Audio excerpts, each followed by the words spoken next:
Renko, what up? Hey, Hello, okay, just checking the view. Hi, how are you? How far? how you doing? What are you I'm, drinking? I'm good. Just water, just lemon water. Okay, so our first live. How exciting! I know, right? Six. To One figure, second. figure out, stick this phone.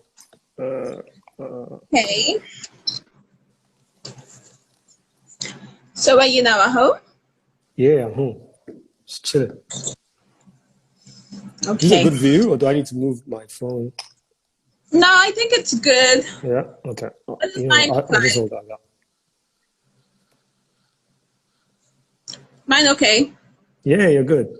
Someone's waving. Taz Tafari. Is that Tafari? Tafari. Oh yes. Okay, that's Ufwa. Oh, So okay. hi. I see my childhood friend Raymond is in here as well. My niece is in here. Okay, nice. Hello, Raymond. My niece Diako is in there as well.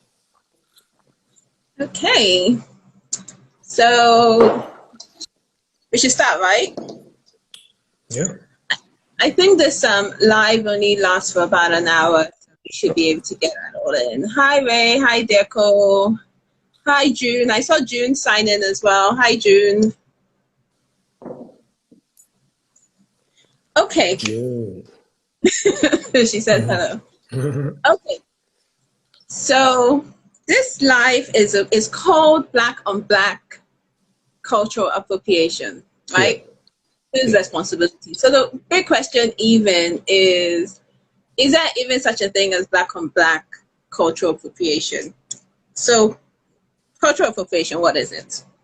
Says is the unacknowledged and inappropriate adoption of the customs, practices, ideas of one people or society by members of another, and typically more dominant people or society. Right? So Hmm. you'd have some people say, oh, you can't have black on black cultural appropriation because we're all black people, and then with the issues of colonialism, slavery, white supremacy, all black people should stick together. But then the thing is, black, is it a culture? Is black a nation? Is black an identity? Mm. Black is a skin color, and across those skin colors, you have tribes, customs, languages, religions, all across the board. So, Yeah. what is this? I mean, even if you want to say, oh, they're appropriating African culture, what is African culture? Because even in Nigeria alone, you have over 200 languages, 300 tribes. More than that, yeah. So, are we buying into this unrealistic notion of black culture, black identity, African culture? And if that's the case, is there appropriation within the black community, Right. so to speak? Right. So Yeah, go that's the ahead. whole Sorry. thing. Sorry, I think I might have jumped ahead. No, My it's name fine. is Ivy. My page, sorry. Zen Red Life, where I basically talk about, self-exploration, cultural and spiritual as well. A little bit left field. So if you're into that kind of thing, this is your space. And I've got here with me Kay Jagades. Okay, if you just want to introduce yourself to the people. Yeah, my name is Kari Jagged. Everyone calls me K. I'm a writer, I'm a screenwriter, working on quite a few projects in development and also working on a book on Yoruba mythology, which I expect to be the first of many. Absolutely. Kay and I have been friends for a very, very, very long time. So I'm really pleased to get him on here Mhm. to join me in this conversation. Kareem has just joined in. Hey, Hey, KP. what's up, KP? That's my other K. So, yeah. Okay, so with that brief introduction, what are your thoughts? Okay, so the first thing is I understand why people would say it's not possible to have black on black cultural appropriation because historically, cultural appropriation is when a dominant culture essentially takes another culture and uses it as a weapon to subjugate them politically without Mm-hmm. giving them credit. And usually they take aspects of those culture and use them for their own benefit. So essentially, Right. you take a part of a culture that means a lot to certain people, and you'd use it for aesthetics. For example, you'd use it for design, like the Washington Redskins, for example, with the mascot. They've taken a motif of a Native American chief, and they've just used it as a logo.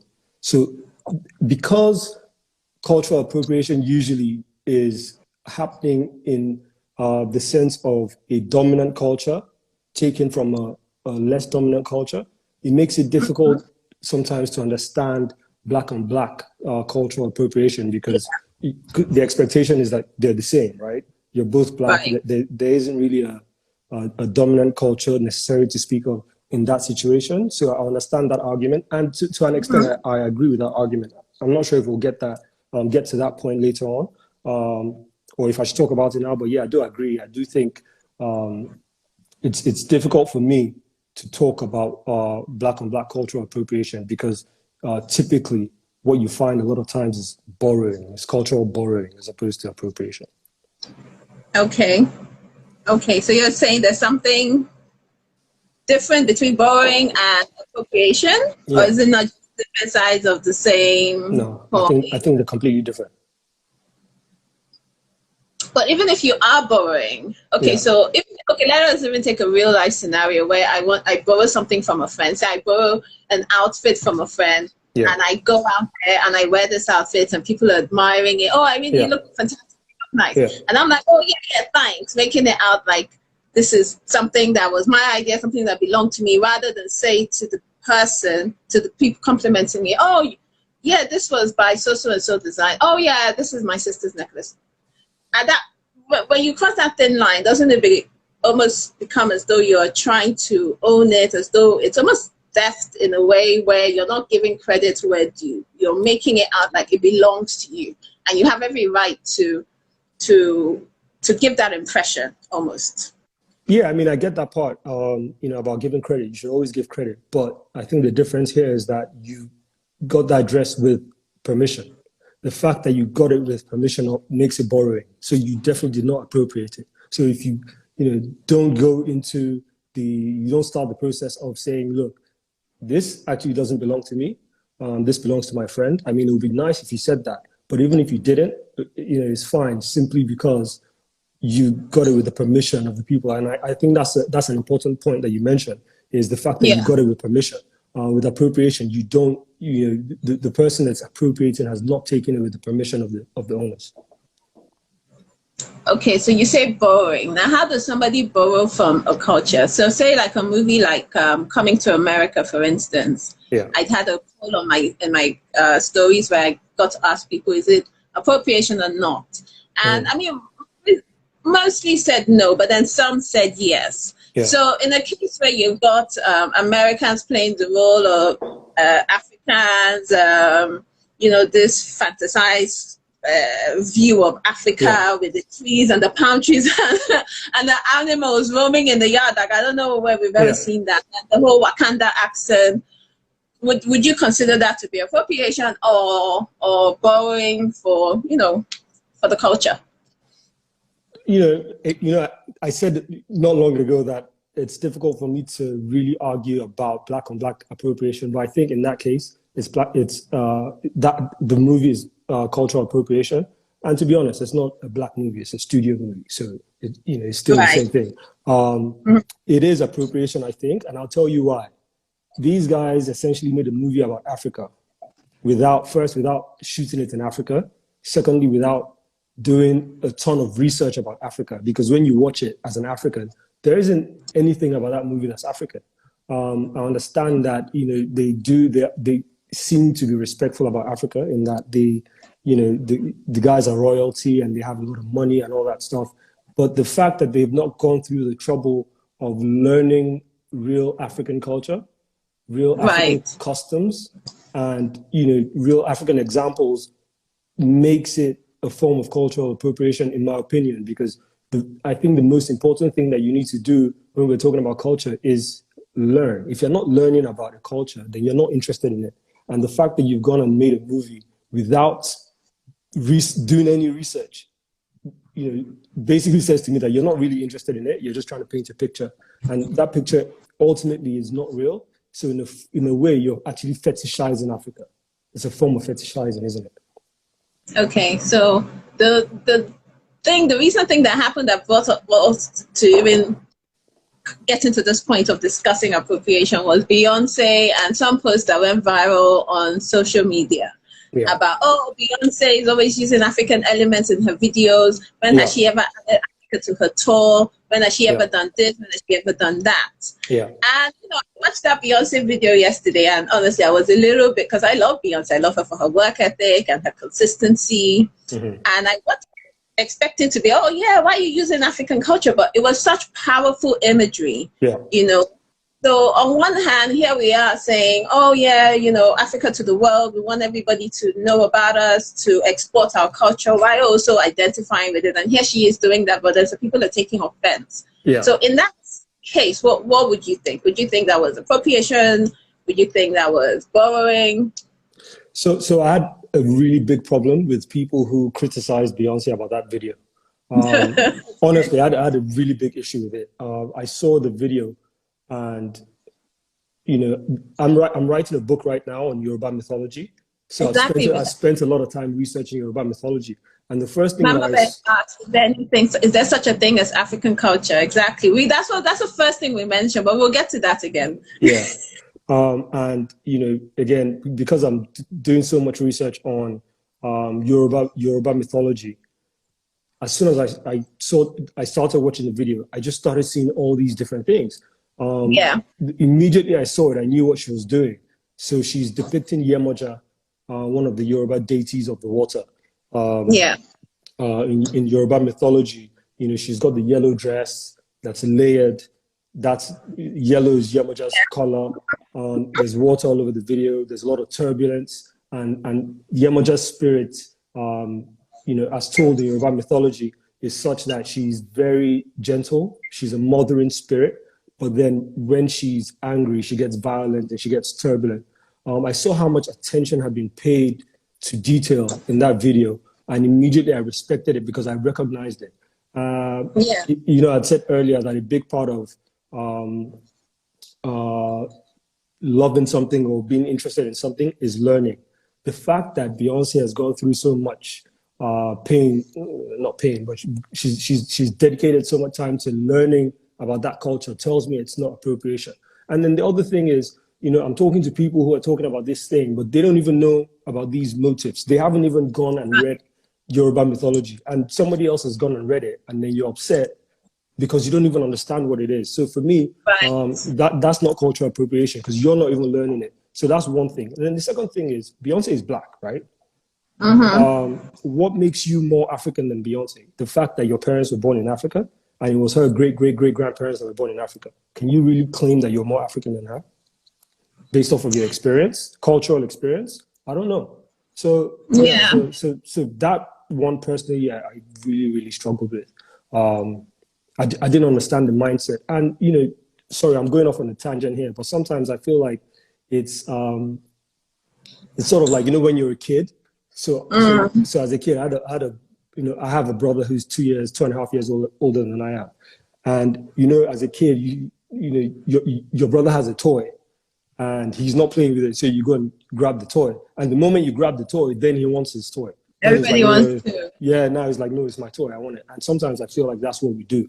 I feel like the moment that we see somebody else doing something interesting with our culture, then we want to claim it and we want to hold on to it. So that's the way I feel about that one. Yeah, and I mean, to credit Beyonce, she's worked with African artists. In her last album, she worked with Nigerian artists, Kenyan, North Africa. She definitely, I feel she definitely wants to connect to Africa in her own way. Yeah. And it's not a case where she's never been to. She has been on the continent. Yeah. And quite frankly, sorry, Molly wants a shout out. Molly's asking for a shout out. Sorry to interrupt. So Moles. Hi, Molly. Yeah.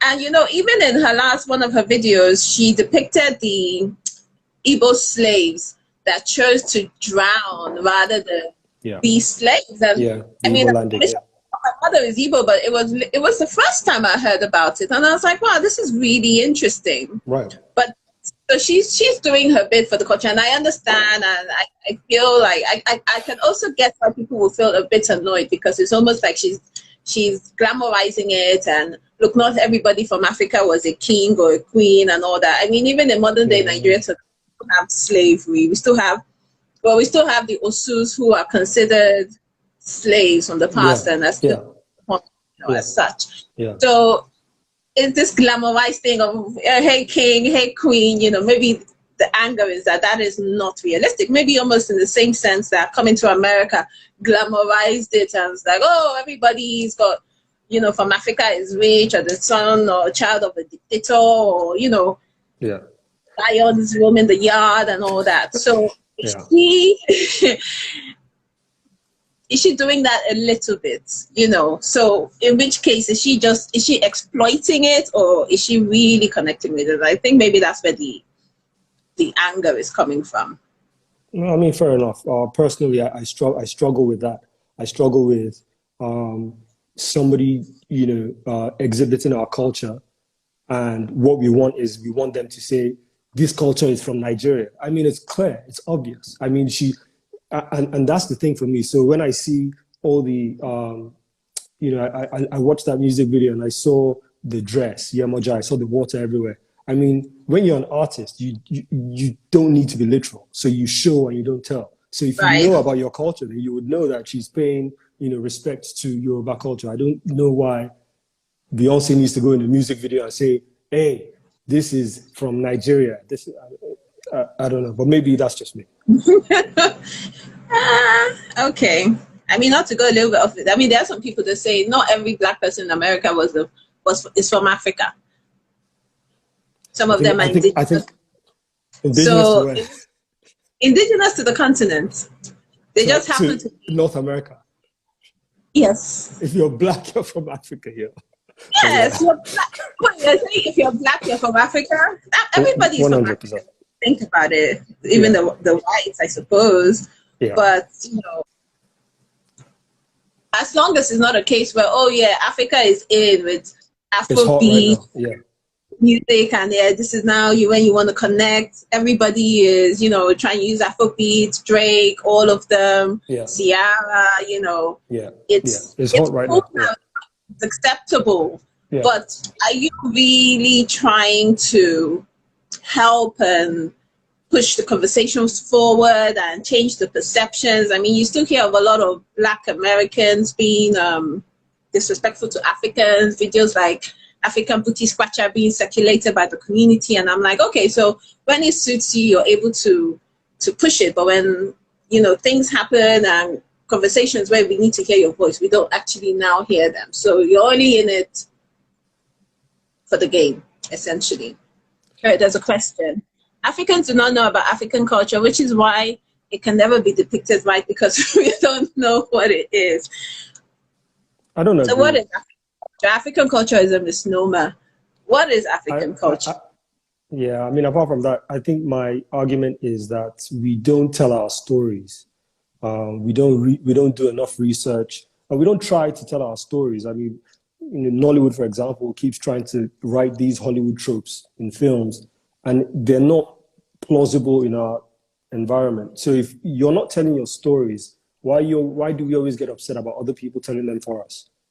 Our job is to tell those stories. So just like what you were saying just now, and you were talking about how people might only be interested in Africa because it's trendy, but they don't want to push the conversation forward.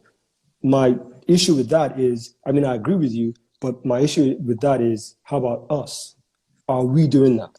Are we pushing the conversations forward? So aren't we just taking advantage of the culture the same way that these people are, doing? So the music is hot, so yes, the fashion is hot, so we're all over it, but we're not talking about it beyond that.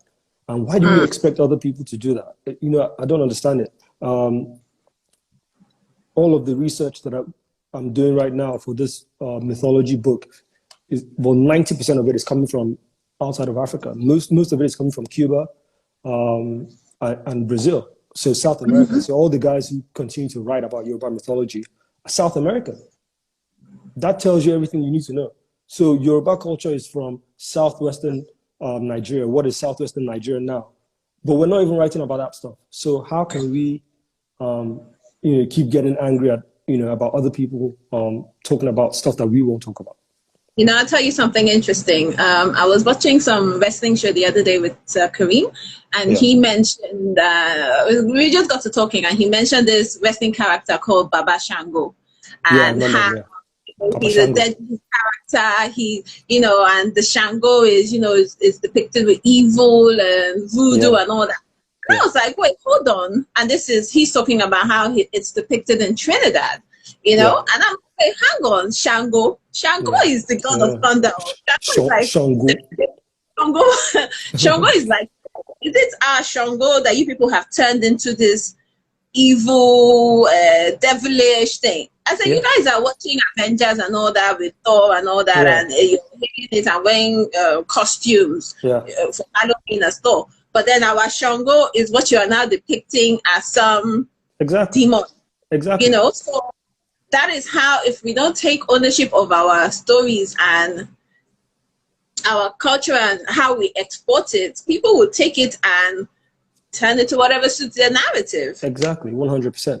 And it's interesting that you mentioned that, because people talk about issue, and in the Yoruba language now, when you hear issue, that's the devil, right? Mm-hmm. But issue was actually not the devil in Yoruba mythology. Ishu was the trickster. It's the trickster deity, and Ishu's job essentially was to get you to do the right thing, usually by tricking you, and he was quite mischievous. So he would, do whatever it took to get you to the right place, to teach you a lesson, essentially. But obviously, with colonialism, they had to assign names for these beings who existed in, the Bible or whatever else, and they had they had now started to look for Yoruba names for those people. So somebody had to be Satan, and it just happened to be Ishu. If you ask, I bet you if you ask most people today, they'll say Ishu is the devil. So we just need to dig a little bit deeper about our own culture, about understanding, our art forms, our philosophies, our religion, and all that stuff before we can even really talk about other people taking it. Yeah. I mean, just to give a preview, in about 2 weeks, I'm having another live with a voodoo priest. A practicing Nobody's voodoo going priest. To be there. We'll just be you two. You two in the thing. So, but he's American, so he has, like you said, done his research into like the Yomojas and the likes, and this is what he practices as a religion. That's his spirituality, everything. Exactly. So I'm really curious to understand how he came about that. Obviously, probably wasn't raised in that way, but how he's come about believing in these things that once upon a time were the norm before Christianity, before colonialism. These were spiritual beings that worshipped, right? Right. So for him, I don't think that would be appropriation. I am curious to have that conversation. That's not appropriation, I don't think. No, that's not appropriation. He's studying it. You can't. If you're studying it, it means you're really interested in it. You're probably more interested in it than the people who, from whom it's originated. So that's not appropriation to me. But anyway, Right. Okay. So it's not appropriation. So when it comes to appropriation, okay, what's an example now? Would the Black Panther movie be an example of appropriation, where you have people in one society, so to speak, wearing traditional cloths, cutting across many African cultures, kente, Ankara, woven fabric. You had this guy with the lip disc, which is from Ethiopia. Yeah. So you've got created this sort of Afrofuturist society, would that be appropriation? In my mind, it's not. And I'll tell you why. The reason why I don't think that's appropriation is when that movie was made, the idea was to make an idealistic movie. So things that happen in Black Panther don't happen, period. Africa, Europe, North America, South America, it doesn't happen. That stuff does not happen. So they've created a universe, right? I think it was important to make it African and sometimes when you're creating a world, what you have to do is you try to make it as easy as possible. So instead of calling that setting Nigeria, for example, because there'll be too many associated problems with a real place, because you would look at it and like, that doesn't happen in Nigeria, and it can't happen in Nigeria. I think they needed to create that world. And, for me, I think it's idealistic and I quite like it. I understand why people would think it's not, it's not authentic, so it's appropriation. But I think that a lot of thought went into it. I think they did a lot of research, and I think they tried to make it as authentic as possible. A lot more than coming to America, for example. So for me, that wouldn't be appropriation. And I think it also furthered the notion of Africa. I think when you're pushing a certain notion, even if it's idealistic, of a certain people, I think you're doing them a service as opposed to a disservice. And the key thing about appropriation is that you're doing the people a disservice. So in that case, I would say it's not appropriation, in my opinion. Okay. So when they get all these actors and actresses to play the roles of African, and they put on this accent, this African accent, when in reality you have a lot of successful African actors and actresses already out there, mm-hmm. What would you call something like that? Again, I think now there are many different ways to look at it. Like in America, for example, a lot of the African American actors get really upset because a lot of good roles are going to British actors. British actors are usually theater trained, and there are just so many fantastic young black actors in the UK now who are able to do really good American accents, etc. So I think there's that issue there. But I think when you cast a person to play an African, and you're watching the thing and you're like, this guy has not even tried to understand how in Nigerian, okay, Will Smith in Concussion. Right. And listen to it, I'm like, this guy did not even try to do a Nigerian accent. Like, they didn't think it was important. They're like, look, just do anything. And I think that was probably his best interpretation of it. Oh my God. I mean, that was horrible. So stuff like that, I would say, yeah. I would say, that could be appropriation. What you want to do is you want to get your best actors wherever they're from. You want to make it authentic, but I think you need to study and do your research before you do stuff like that. Okay, so Alice here says that we keep concentrating on. Oh, I've lost the comment. Oh, we keep concentrating too much energy on how different we are. Of division concept, forgetting that we're all from the same source. How can we unify if we keep doing, this is my thing, don't touch my thing, LOL? I agree, exactly. And honestly, my thinking is, look, African Americans especially are our cousins, across the pond. They're just our cousins, a couple hundred years removed. So I think we should embrace them. I think when a person doesn't really understand your culture, but they clearly love it, they're clearly pushing it. Sometimes the motive isn't sinister. So what we need to do is encourage them and teach them. I've got a really good friend who's a music producer, and he's done amazing work in the States with all the big artists right now, hip hop, pop, whatever it is. But he's really interested in like African music and in Nigerian music and Afro beats and stuff like that. And sometimes he'll play me a beat that he thinks is really African, and he'll be like, yo, what do you think about this beat? And I listen to it, I'm like, yo, like, this is tribal. Like, don't do that. Don't put that out there, right? So I'm educating, and it's like, oh, really? I didn't know that. If a guy like that put out that music, we would say, oh, cultural appropriation, is trying to jump on a wave. No, he really loves African culture. He just doesn't understand it enough to, I think, make a really good, informed sort of decision on some of the stuff that goes out. But he just doesn't know.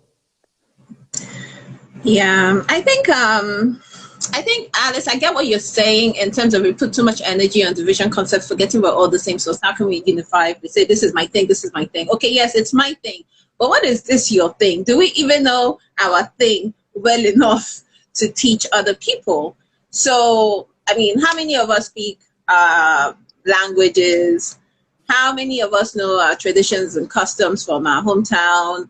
I mean, we're so westernized, and our minds are so colonized that we can't even tell the difference between what is ours and what is theirs. So the whole thing becomes, merged in a way. So maybe we even feel anger when we see other people perpetrate it, because we're like, oh, I should be able to do this thing. But the truth is, you don't actually know how to do it. You know what I mean? Exactly.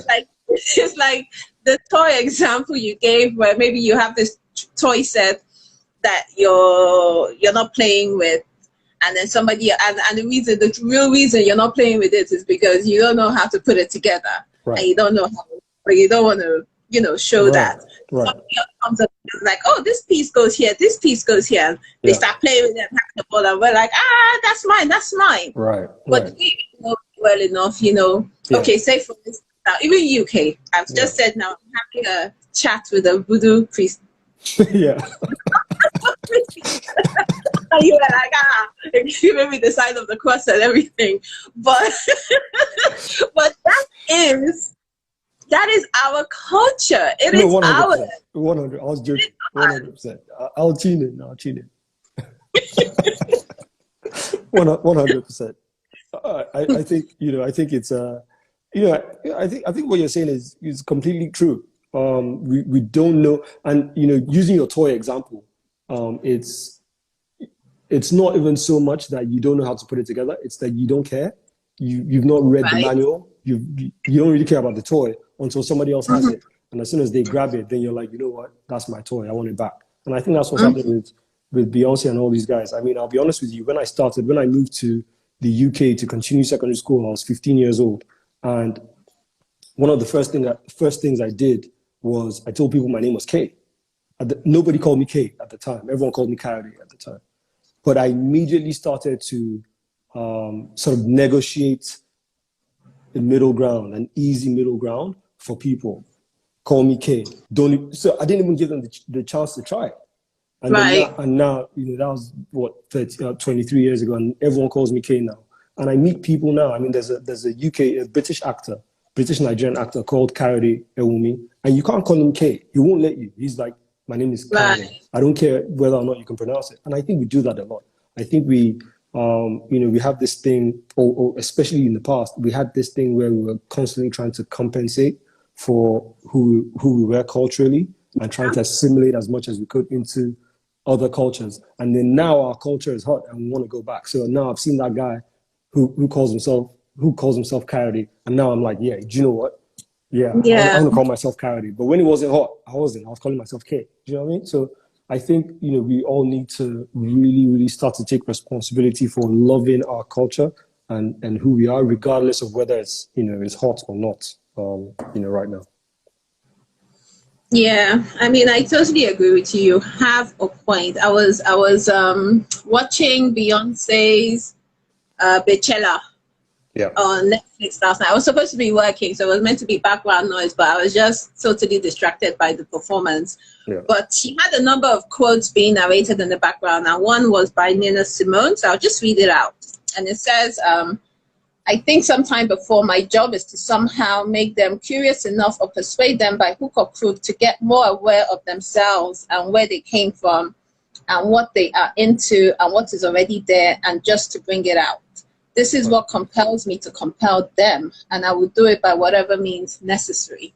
That's right. So that was her justification for the kind of music she sang and the sort of performances she had. So I think in that sense, when you look at it in this way, in that manner, it's everybody's responsibility. So even the Coming to America is doing it in their own way. The Beyonce is doing it in their own way. But we, most of all, who feel like we're the custodians of this culture and identity, more than ever need to push it as well. Absolutely. And I think the key thing is, we need to learn it. We need to research it. We need to read about these things. Forget ownership if you don't understand it. You need to understand it before you can talk about ownership, I think. Oh, I've missed so many questions, so many comments here. Omara says, how many of us have been to other African countries? I mean, I've been to African countries only because I love to travel, but I have to admit that I'm very finicky about what I eat there. Because I just kind of look at everything, what's pap? Why are you eating pap with steamed vegetables, for instance, with these South Africans? Like, are you sure this thing is right? But then when you go to Europe and they bring you frog legs, snail, escargot, you're whacking it. You are eating it because it's foreign, but then when it's African, it's like, I'm not so sure about this one. Exactly. Yeah, I mean, we are responsible for that, I have to admit. I mean, for all of us that are on this call right now, I can safely assume that we're all the same. and we all have that shared responsibility to do better by us, by our own cultures, but also by other African cultures as well. Yeah, absolutely. I think, again, and back to the thing about borrowed, I think we also need to be less sensitive, especially about our brothers, borrowing aspects of our culture. I think we just need to teach them. In Lagos, for example, I had a barber who spoke with an American accent. I mean, you look at the guy, you talk to the guy for a few minutes, this guy has not even been to the airport. But the guy's American accent that was his thing. That was his thing. So like you walk in and like, hey, my man, what's up, man? Yo, man, you've been a long time, yo. And I'm like, and everybody knew him, ID, the American guy. Is that guy, is that cultural appropriation? No, that's his thing. Like he just loves it. He just feels like he identifies with it. Listen to reggae music. Every reggae artist in Nigeria speaks with a Jamaican accent. Every single one. There is not a reggae from when I was a kid. Rite of passage. Yeah, when I was a kid and Raskimono and all these guys, I really thought that was how they spoke, right? Yeah, man. Yeah, I and I. And I really thought that was, just how they spoke. Is that cultural appropriation? I don't know. I think they're just borrowing. I think that's their vibe.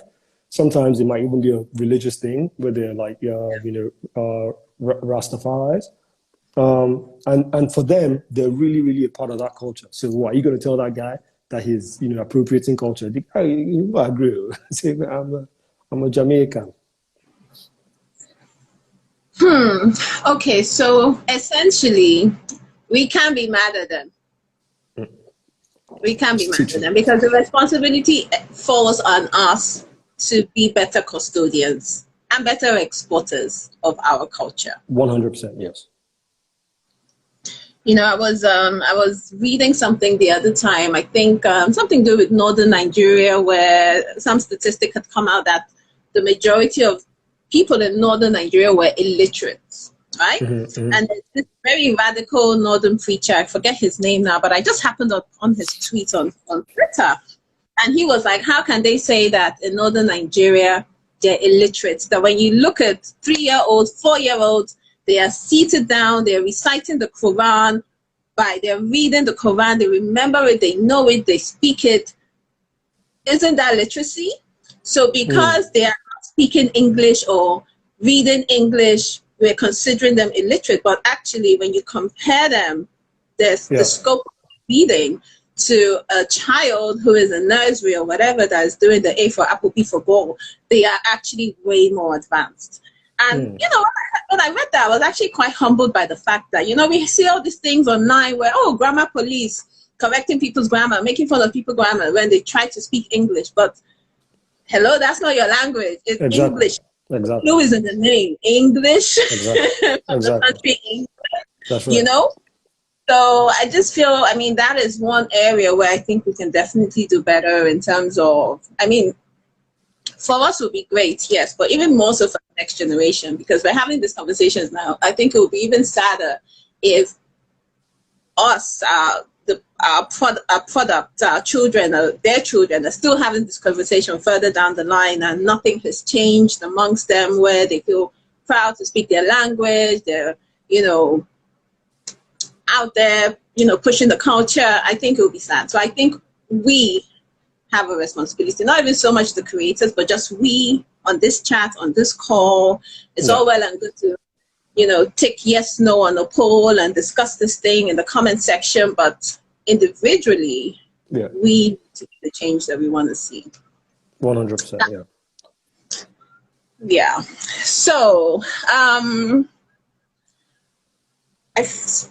I I saw something which was like things to consider where if they're appropriation or not. So first thing was don't dress up as an ethnic stereotype. Oh yeah, 100. Yeah. So in a Igbo man dressing up as a Yoruba man, and No, that's not stereotype. That's not stereotype. Isn't it? Yeah, dress up as a Yoruba man. And if he's all like, nah, man, my container are coming from as a joke, as a joke is fine because that's no. I think that's different. I think an Igbo man dressing as a Yoruba man by wearing something really weird that Yoruba people don't even wear and putting tribal marks on his face, that's dressing as a stereotype. Wearing Yoruba clothes is not dressing as a stereotype. So it's like okay. So if he added the tribal marks, then that would be appropriation. Yeah, that's worse than that, man. That's like blackface, man. That's like really that's because it's offensive, right? That's yes, offensive. You're right. So that's different. You're right. So I think what you're talking about when you say don't dress up as a stereotype would be like when people dress as Native Americans and they put on the crown, the feather, the feather crown thing without knowing what it means and without knowing the different sort of meanings to wearing those hats, who the chiefs are and all that stuff. That I think that's what you mean when you say don't dress up as a stereotype. Okay, yes, that's one thing I have. Yeah, but that's Native America. We're still trying to even narrow it down to things Black people do that maybe they shouldn't. Okay. Yeah. Okay, so definitely putting tribal marks is a no-no. In trying to, I mean, even in terms of trying to speak like an Igbo person or trying to say, it's offensive. Yeah. Okay, so that's different. That's not appropriation. Yeah. Okay. All right. Well, you have anything else to add? Any questions out there? Yeah, questions. Let's answer some questions. Let's see. There's a difference between mocking somebody's language and wearing their clothes. Yeah, 100%. There's a difference between mocking someone's language and wearing their traditional clothes. Yes, there is. But if you're wearing the traditional clothes to behave like you think those people act, then that could also be seen as offensive. Like if you do it in a stereotypical way. In a stereotypical way, which is something we see a lot of with these online comedians and the likes when they play their different characters. Yeah, those are funny though. Moz is asking 2021 Moz. It's called the Sky King's Court. Go get it. Yoruba mythology for you there. Okay, I'm just scrolling through to see if there's anything we missed. Okay, so Mama Bear says Africans prefer to go to Europe than to discover their own continent. So what Africa do we want to show the world when we don't know it ourselves? Africa is a big continent. Can we even just start with the country we're from? It's huge. Yeah, I think we need to, I agree to an extent. I think we need to talk about where we're from. I think we need to talk about Africa. We need to make movies about Africa, write books about Africa, and sort of correct that. As opposed to just consuming what other people say about us. I also think we need to make a conscious effort to not say African culture, because that just perpetuates the idea that Africa is a country and we're all the same, this one homogeneous set of people. You don't really hear about European culture because you've got Italian, Spanish, and they're also distinctly different in their outfits, their language, their food, everything. And we've come to acknowledge and accept that. So we need to push the right narrative. Africa is not a language. There is no such thing as African culture. Yeah. See, Moses asked the question, are you concerned that all the research information is from South America has not been washed down? No, absolutely not. The Ifa priestesses in Brazil, for example, have, passed down this information from generation to generation. In fact, funny enough, it's probably, the most credible place, the most credible source for information about Yoruba mythology, and Yoruba traditional religion that you find anywhere, because we don't write about this stuff. So I think generations ago, a lot of that information was probably passed down by, telling, from one priest or one priestess telling their children about it, but without writing it down. So a lot of it has been lost in Africa. I do think that there is a lot of sort of Afro-Latin culture that you find in the pages a little bit, but then you can try to decipher. For example, Yemoja is pronounced Yemaha. Comes to, when they talk about it, and then you also see you see a lot of Catholicism in it a little bit sometimes, but you can sort of decipher it. And I think, again, Moles, that's a good question, because for me, that's also one of the reasons why I want to write it, because I think it's important to try to get it as close to source as possible. But the only way to do that is to start with what we have, and everything that we have right now. Majority of what we have is from South America. Yeah. Okay, so Ms. Foom says we need to stop talking about Africa. Is that what you mean? We need to stop? Are you sure? Okay. And then Mama Bear says there is nothing like Africa. Africa is the continent. I mean, when you want to use Africa, you have to white South Africans. And, we don't really have any right to tell them they can't claim Africa as their home, because that is what they consider their home. Which just, for me, pushes the idea that Africa is more than Black people or brown people, excuse me. They're all different shades. Just like you find in Europe, they're all different shades. There's very fair ones, there's the olive skin ones in the Mediterranean, and nobody's trying to lump them into this one bucket, Africa or Europe or whatever. So, yeah, I agree. We need to stop talking about that in that manner and be more specific. Yoruba, I'm Efik, I am Tib, I'm Ibibio, I'm Yala, wherever you're from, identify with it, understand it, and claim it, so that when Beyonce or T'Challa, does his next movie or video claiming that that's where they're from, you don't get mad because they did it first, only claim it, push the narrative, do your bit. Yeah, I have a real problem with that thing, but... Well... You're fighting the wrong enemy. Like, Beyonce is fighting the enemy is within, huh? No, not really. I think there's an oppressor, and I think, you're not fighting the oppressor.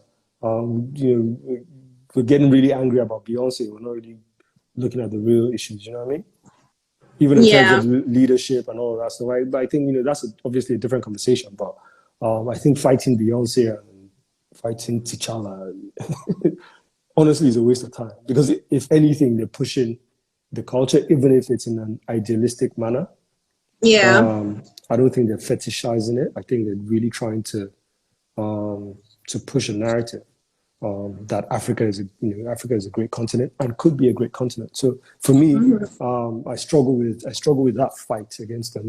They're not the people I'm fighting. I'm fighting Jamie Oliver, who's making jollof rice in his restaurants without even without taking an hour to just learn jollof rice by going on YouTube, by looking at some recipes. He's literally just created his own jollof rice in his head. Oh my goodness. It was. So that's appropriation right there. That's a good example. That is quite funny.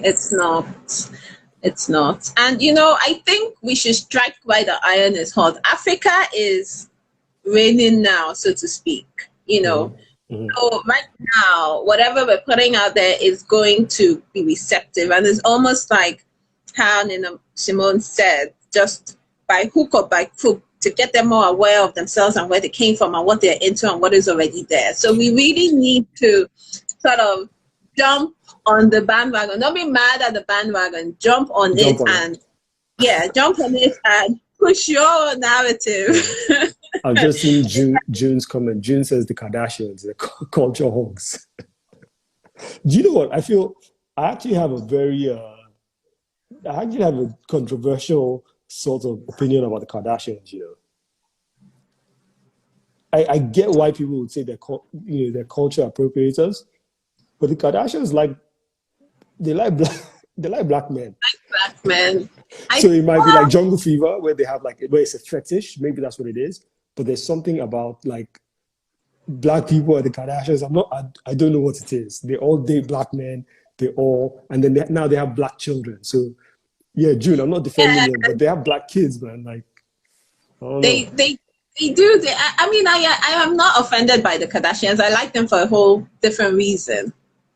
But you know, right now they spend all their time in tanning studios and in the doctor's office, trying to get their lips pumped, trying to get their ass bigger.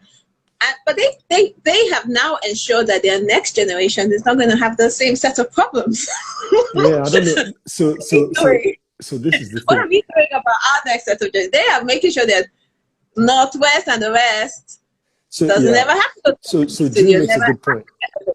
Yeah. So June makes a good point. She says they're not with the struggle, and whether or not we agree with that point, I think that is the key thing about cultural appropriation is that you take the cool parts of the culture, you take the glossy, hot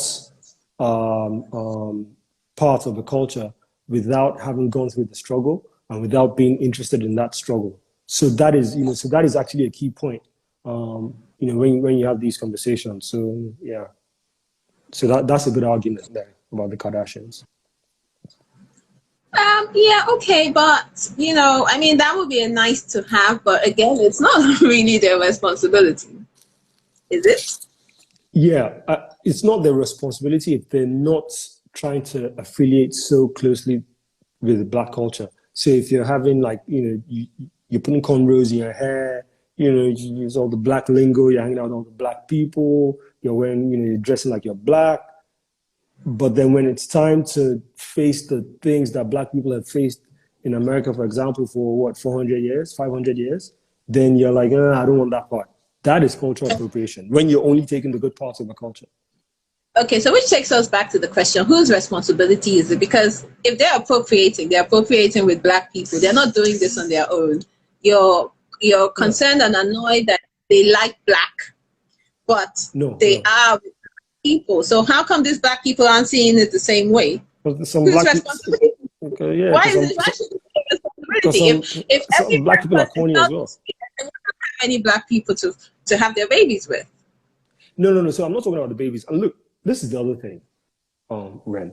Sometimes, right, a person being with black or people dating black people or marrying black people doesn't mean that they identify with black people or that they love black people. Sometimes it's it's what you call a fever.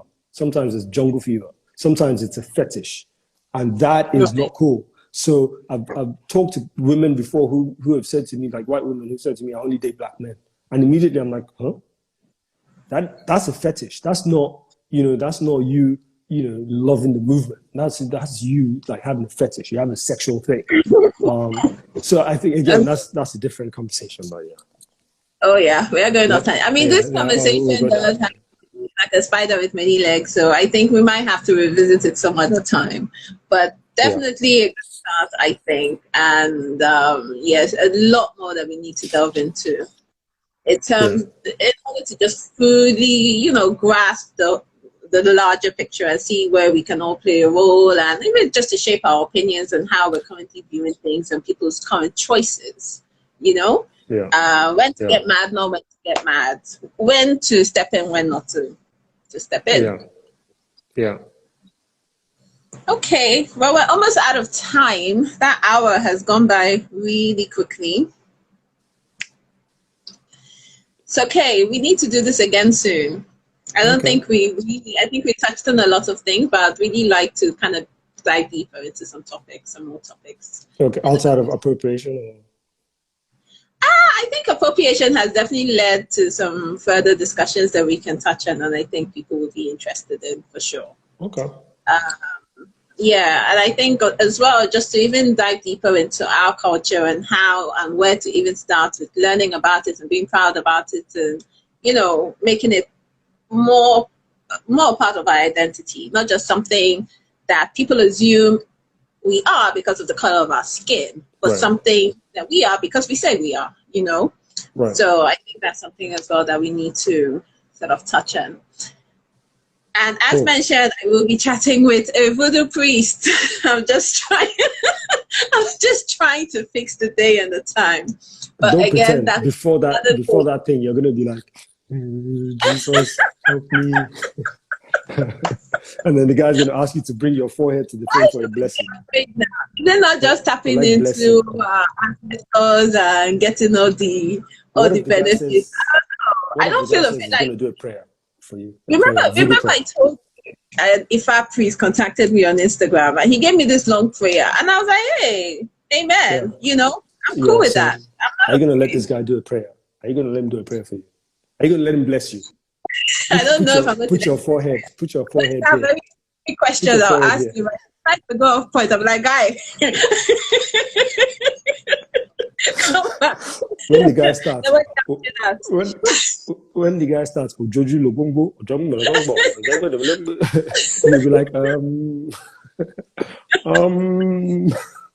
Yeah, the call will just end. I'll send my apologies later.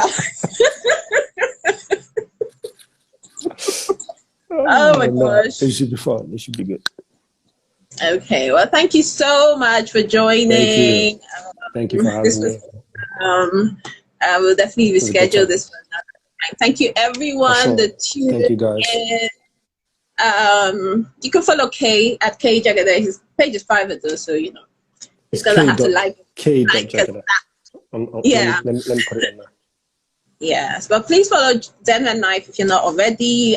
Just want to have a few more of these conversations and sort of kind of delve more into self, culture, identity, spirituality, all of those topics that, we don't really kind of get involved in unless something has gone viral. But let's just try and basically make it part of our everyday discourse, make it 100. Okay. Okay. All right, love. It was great talking to you. Okay. All right, then. Bye, guys. Bye. Bye. Peace. Bye.